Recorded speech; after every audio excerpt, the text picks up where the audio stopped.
Alright, in this video we'll be looking at the formulas used in the circular measure topic. Like I mentioned in the previous video, all the formulas used in this topic assume that your angles are in radians. So whenever you're using the formulas that I'll introduce in this video, make sure that your angles have been converted to radians. So let's start with the first one. S is equal to r theta. Here the S represents the arc length.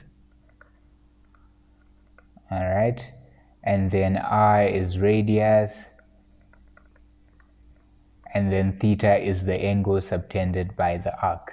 So say for example we've got a circle here, right? Let's say our center is there, and then we've got maybe this arc over here, this part that I've highlighted in red. So a small part of the circumference, we call that an arc. And to find the length of that arc, we use the formula S is equal to r theta. Alright, so the radius is obviously the distance from the circumference to the center of the circle.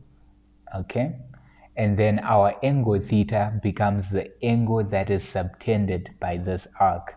So that's going to be angle theta. Okay, so say for example here our radius was 2 and the angle subtended by our arc was 1 over 3 pi. The arc length S would be 2 times 1 over 3 pi. So S would be 2 over 3 pi. And this is approximately, if we had to give this to 3 significant figures, this is approximately 2.09. Okay. So the formula for arc length is S is equal to r theta and your angle is in radians.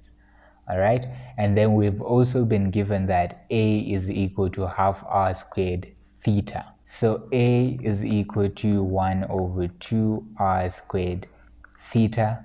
This is the formula for sector area.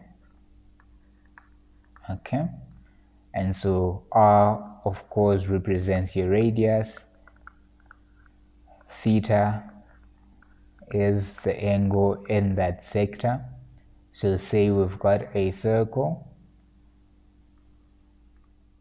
If we were to draw an arc, right, say we've got this arc over here, and then we join it like we did earlier, this pie-shaped thing that you're seeing is what we call a sector. Alright, so don't confuse this with the arc. The arc is just a part of the circumference.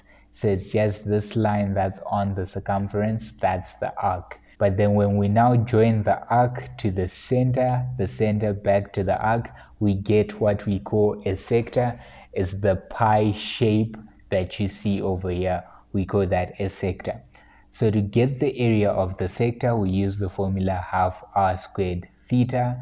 And theta is going to be the angle that we have over here, and r is the radius. So say for example, let me just get rid of this. Say for example our radius here is 4, our angle here is, let's say, a quarter pi. If we wanted to get the area of this sector, we just simply say our area is equal to half times 4 squared times a quarter pi. Again, your angle should be in radians for this formula to work. So that's 1 over 2 times 4 squared times 1 over 4. And so this would give us 2 pi. So our sector area here would be equal to 2 pi. We can even go ahead and split our sector at this point over here, like that. And then this region that I've shaded here, we call that part a segment of our circle.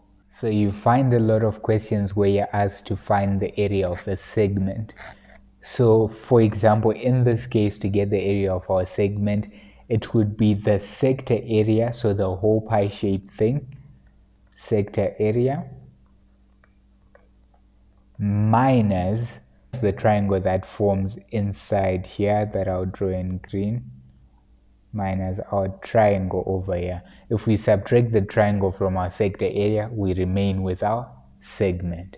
Okay, so minus triangle area. Okay, that would generally be the idea. So you'd find the area of the sector and then subtract the area of the triangle from the sector to get the area of a segment. And you find that a lot of the questions in this topic will require you to combine some of these formulas and just general geometry to be able to find whatever area you're looking for, to find the perimeter that you're looking for, or to solve whatever problem you have. Alright, so that's it for this video. I'll see you in the next video where we'll start solving some past paper questions on circular measure.